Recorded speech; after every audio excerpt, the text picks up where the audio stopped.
Hey guys, welcome to Northern Computer Institute. Today we are going to see various date related functions available in Excel. To start with, let's find the difference between two dates in terms of number of days. Here I have Feb 27 as start date and March 2nd as end date. To find the difference, we simply mention the cell containing the latest date minus the cell containing the oldest date. In this case, C4 minus B4, and you can see the result is 3. Even though we see the value 3, the underlying formula can be seen in the formula bar at the top. For your convenience, I mentioned the same formula in the cell below in D5.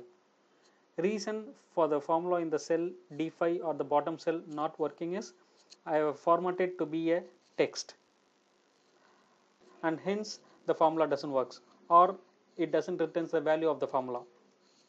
Excel finds this difference even by considering the leap years. The dates you see in row number 4 belongs to the year 2010, which is not a leap year, and that is the reason you are seeing the difference is 3. The dates that you see in row number 6 belongs to the year 2012, which is a leap year, and hence the result is 4 because we have the date February 29 included. We can also add or subtract number of days to a date to get a future date or a past date. In this example, if I add 3 days to 27 February, we will be getting March 2nd equal to 27 Feb plus 3, we get March 2nd. If I subtract 27 Feb with minus 3, I get Feb 24. Now we are going to see some useful date functions, some of which might not be very helpful if used alone, but will be required to be nested within other functions. The first function that we are going to see is day, using which we can extract day portion of any given date. Here we can see from the date February 27, the function returns the day, which is 27. Similarly, we also have month and year function, as you could see in row number 14 and 16, returning the month 2nd and year 2010 respectively. The next function that we are going to see is week num. For any given date in the associated year, the function returns the week number to which the date belongs to. Here you can see the date January 5, 2018 belongs to the first week of the year 2018. Yes, it is. If I would have given January 1 or January 7, the function still returns the value 1 because all these 7 dates belongs to week 1. Next, we are going to see the function weekday.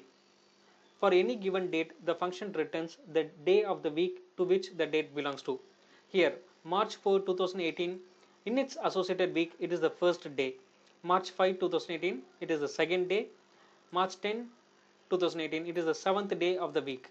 So, the valid values the function can return is from 1 until 7.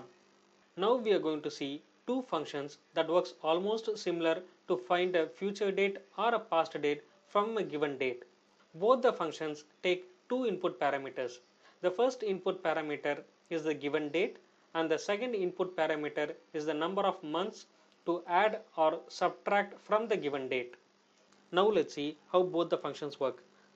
The first function eDate add or subtract specified number of months to the given date, giving a new date which can either be a future date or a past date depending on whether we give a positive number or a negative number as the input parameter in the function. The eDate function, while adding the months, it does considers the calendar month, and hence it automatically takes care of whether to add 28 days or 29 days or 30 days or 31 days. The function ensures that after adding the number of calendar months, the day in both the input date and the output date should match. Here you can see while adding one month to January 31st, 2018, the function outputs to 28th February 2018. It added one calendar month and it want to ensure that the days are same. But you can see February doesn't have the date 31, and hence it outputs to the last day in February month, which is to 28 for the year 2018. To demo with a different example, here you can see in cell E26 I am adding 56 months and it correctly gives me 30th September 2022. In both these example, you can see I am calculating a future date.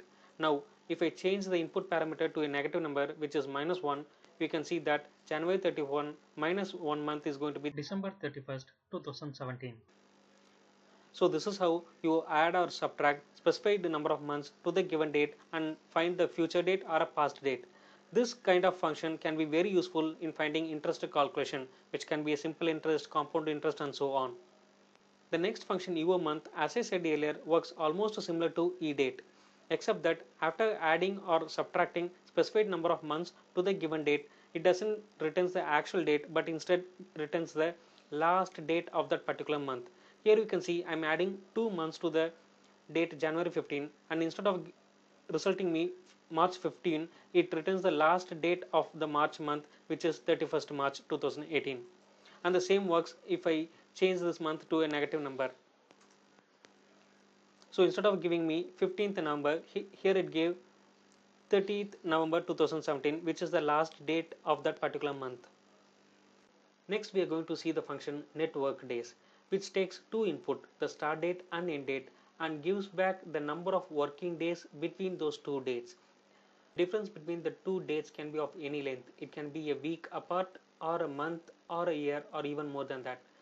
And the function calculates the number of working days between those two dates effectively. For the formula, ideally the working days is going to be Monday to Friday. Here I have given 24th December as start date and 30th December as the end date. You can see it's the Sunday and Saturday of this full week. And you can see the function returns the number of working days to be 5, which is Monday until Friday. But we know 25th December in between is a Christmas and it's a holiday.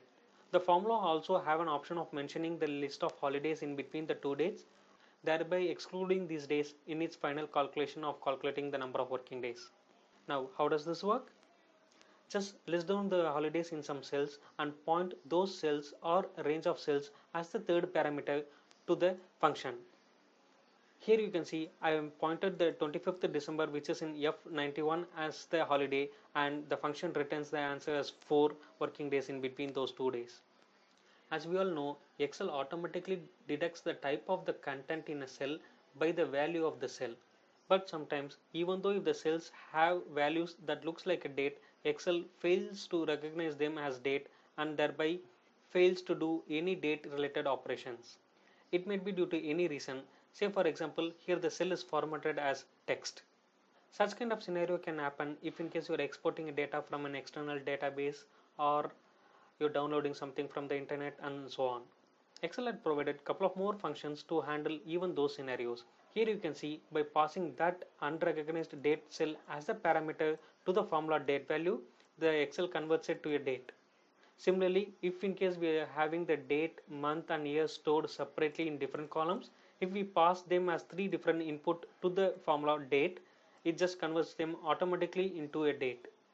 We have seen some date related formulas available in almost all versions of Excel, and we are going to keep exploring more in part 2 of this video, Excel all about dates.